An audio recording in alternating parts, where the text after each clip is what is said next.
Assalamualaikum warahmatullahi wabarakatuh. Salam sejahtera. Balik lagi dengan gua Maul. Tebak gua di mana? Yang pasti bukan di San Francisco.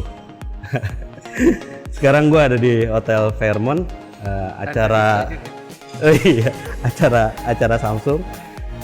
Kebetulan kita Telset salah satu media yang diundang untuk hands on. Nah, seperti apa?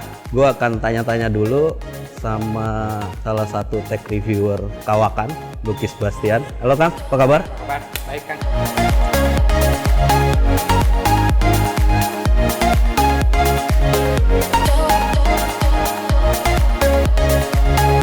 Kang, ini kan Samsung baru saja meluncurkan S10, menandai satu dekadenya seri S ya, guys, seri Galaxy S. Nah, menurut Kang Luki, pertama dari sisi konsisten Samsung seperti apa nih? Nah.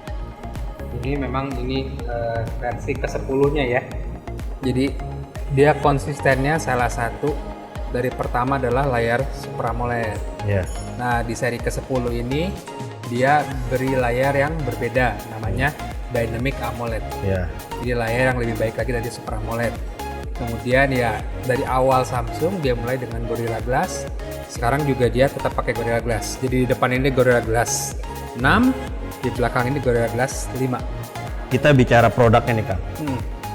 Ada beberapa perubahan dari desain, layar, performa, baterai, bahkan kamera. Nah, saya mau bahas satu-satu nih. Kalau di desain sendiri, perubahannya seperti apa Kang? Nah, desainnya sekarang ini seperti yang banyak dikejar oleh orang-orang sekarang. Ya. Semua vendor berusaha bikin supaya layar ini depannya ini dari smartphone menjadi seluruhnya layar. Oh. Jadi bezel yang makin kecil ya. Dulu kan Samsung berhasil bikin kiri dan kanan ini melengkung sehingga bezelnya kecil banget. Kemudian sekarang dia juga bikin bezel di bawah dan di atas ini kecil. Ya. Ketika yang lain pakai notch, nah dia mengakali si kamera ini dengan lubang pada layar. Ya, tadi mereka menyebutnya ini layar Infinity O. Berapa nyaman ketika orang misalnya nonton YouTube atau dia nonton video kan? Iya. Jadi kalau kita pertama lihat gambarnya pasti sama seperti kejadian ketika notch pertama kali dikenalin. Iya. Orang-orang merasa ini adalah gangguan, tapi setelah kita lihat ternyata notch ini booming ya. Iya. Dimana-mana orang pakai, orang akhirnya ketika pakai juga nggak kerasa. Kemudian ini juga akan menjadi hal yang sama. Mungkin orang akan sebut dia tompel kah apakah gitu ya. Tapi ini adalah masalah ini lebih kecil daripada notch. Jadi kita lama-lama tidak akan merasa. Kayak lokasi di sini juga saya pikir ini hal yang baik. Misalnya kalau kita bermain game begini, biasanya kita di sini ya, kita punya navigasi ya. Jadi di sini tuh bagian yang tidak intrusif, jadi jarang banget keganggu di sini.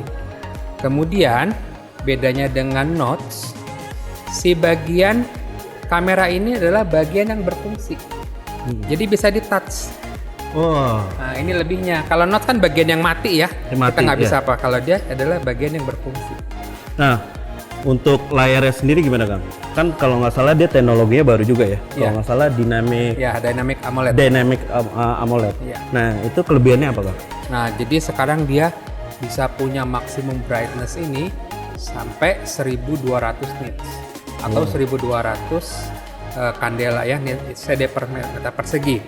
Jadi memang diperuntukkan layar ini adalah untuk teknologi yang baru yang dia bawa, HDR10+. Jadi ini HDR seri berikutnya. Kalau kita biasa sekarang kan suka punya konten HDR ya, misalnya foto atau gambar atau film HDR. Ini satu setting dalam satu film ini satu setting yang sama HDR. Tapi kalau HDR10+ ini bisa dibagi per scene. Masing-masing bisa berubah. Oh iya benar. Ya, nah kemudian atau bahkan bisa per frame. Jadi nanti di sini gambar akan jauh lebih hidup, kontras sama tone-nya. Dia punya tone mapping yang baru sehingga gambar ini kalau misalnya kita gambarnya memang ada perubahan sedikit saja dari kontrasnya, dia akan terlihat perbedaannya.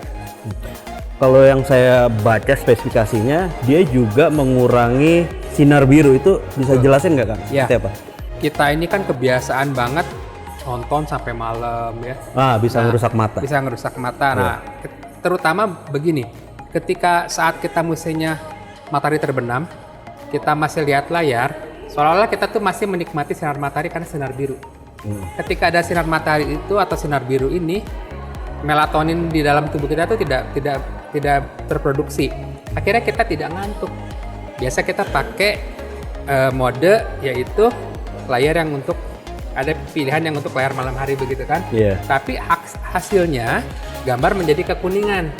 Iya, benar. Nah, sekarang dia sendiri layarnya meredus 42% sinar biru. Oh iya, Bu. Nah, jadi ketika kita masih mau nonton malam hari, dia nggak berubah warnanya.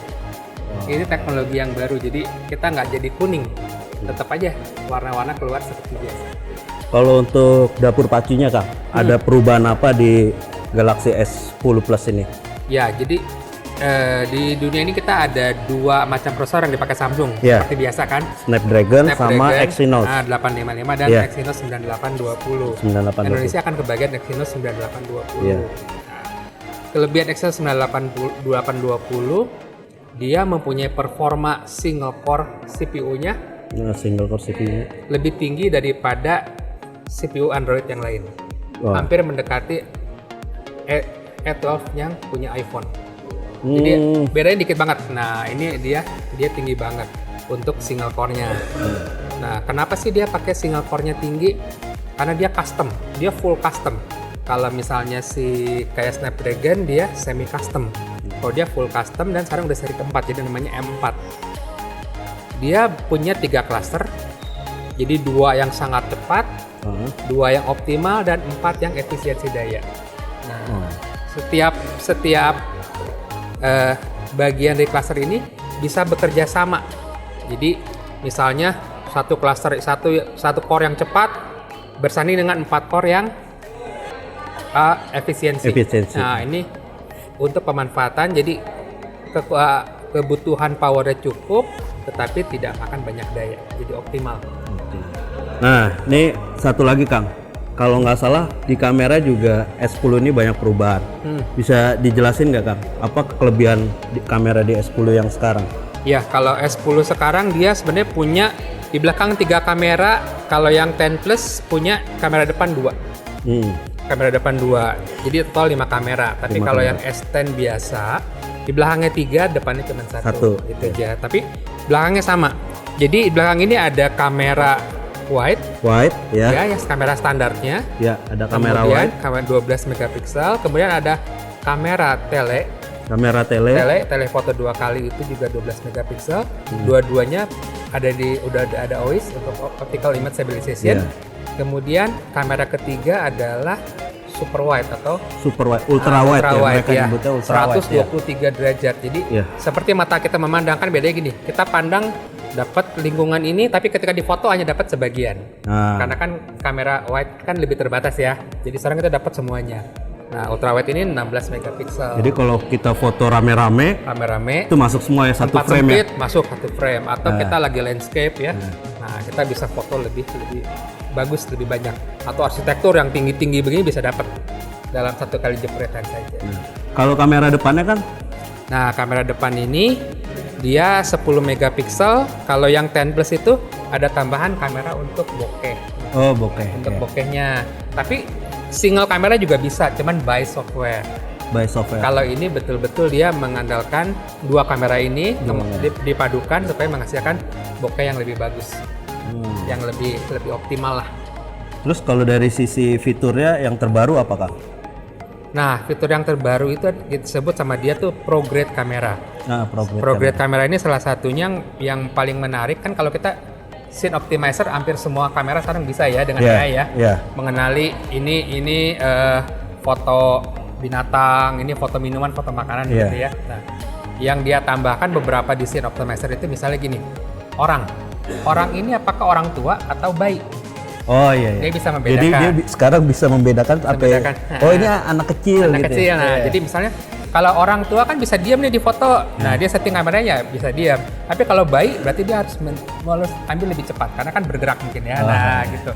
Kulit bayi juga beda nih, harus lebih halus kelihatannya. Nah, dia akan membedakan di situ. Kemudian dia juga kayak fashion nih. Orang-orang yang senang foto fashion, dia akan mengenali bahwa ini adalah pakaian. pakaian. Nanti dia optimize. Sepatu dia akan Sepatu. mengenali. Oh, lebih canggih ya. Kalau kita laki-laki hobi mobil, dia akan mengenali ini mobil. Oh, lagi moto mobil. Lagi mobil. Nah, jadi dia pakai machine learning yang sudah belajar dari jutaan gambar bagaimana foto mobil yang bagus. Jadi dia secara software dia akan juga bisa merubah hasil fotonya gimana Kak? Fotonya, iya. Jauh lebih baik atau Jadi jauh lebih seperti apa? baik. Jadi misalnya kalau kita foto mobil, kan kita pengen kelihatan mengkilapnya, warna-warnanya yang lebih keluar. Nah, dia akan seperti itu. Dia akan belajar tipe-tipe seperti itu si kameranya. Nah, saya juga lihat semalam waktu peluncuran kan ada kamera Instagram, itu apa tuh Kang? Saya belum paham tuh. Jadi dia kerjasama dengan Instagram. Ya dia bisa langsung masuk ke Instagram Story ya dari si kameranya langsung. Jadi nggak perlu buka aplikasi dulu, langsung dia begitu dia kamera ke Instagram langsung. Nah kemudian salah satu yang bagian yang dia menarik adalah komposisi. Maksudnya gimana Kang? Jadi kita nih membedakan antara kita dengan profesional foto adalah orang profesional tuh foto tahu komposisi mana yang bagus. Misalnya kan kita belajar kalau kita belajar kamera ada namanya rule of third misalnya gitu ya. Bagian kalau kita foto orang ini bagusnya di mana sih, di tengah apa agak ke pinggir atau kemana gitu kan. Nah, angle-nya angle bahasa nanti ini. Dia akan keluarkan satu lingkaran. Mudah banget, hanya tinggal lingkaran ini dimasukkan ke satu bola gitu. Nah, itu udah pas berarti menurut dia. Jadi kalau misalnya satu orang nih, dia rule of third dia akan di sebelah kanan. Tapi ketika ada dua orang dia akan berubah. Berarti tinggal kita kayak ngedrag ya? Iya, jadi kita tinggal ngarahin saja supaya lingkaran itu masuk. Udah cukup. Dan dia akan langsung otomatis foto. Gitu. Kemudian kalau misalnya kita di pinggir laut, gitu ya, kita foto laut itu kan kadang-kadang kita suka miring. Kan orang-orang nggak sadar ya, foto itu miring, bahwa horizon itu nggak rata. Dia akan kasih tahu ini mesti rata. Gitu loh. Terus mana pembagian misalnya ini air lautnya segimana sih, gunungnya segimana, dia akan bagi. Gitu. Jadi untuk orang-orang yang nggak paham komposisi, dia akan bantu dengan AI. Canggih. Gampang banget jadinya. Nah selanjutnya kelebihannya apa Kang? Tadi kita udah bicara desain, layar, dapur pacu, terus kamera. Dia punya fingerprint di layar. Iya. Bedanya sama yang lain. Yang lain apa nih? Kalau yang lain tuh pakai namanya optical fingerprint. Jadi dia tuh optik, dia tuh seperti tangan kita di fotokopi. Hanya dapat 2 dimensi. Kalau ini dia namanya ultrasonic. Jadi si sensor ini mengeluarkan gelombang. Tangan kita tuh jarinya kan punya sidik jari itu punya lembah dan punya gunung. Dia akan membaca kita punya jari itu dalam bentuk 3 dimensi. Jadi ini lebih susah dipalsu. Kemudian kalau tangan kita basah, bisa. Optical yang nggak bisa. Selama dia bentuknya sama. Iya. Tangan kita luka sedikit nggak apa-apa, dia masih bisa baca. Atau misalnya perempuan habis pakai lotion, habis buka kan minyakan tangan ya, dia tetap bisa buka. Itu lebihnya. Kalau yang lain optik nggak bisa, karena mengganggu pembacaan. Nah, kalau dia jalan terus. Kalau sampai misalnya kita dipalsu gitu ya, misalnya dibikin cetakannya, dia nggak akan berfungsi karena tidak ada aliran darah di sana, tidak ada elektromagnetik dari tangan. Jadi dia aman. Nah kalau untuk baterai gimana Kang?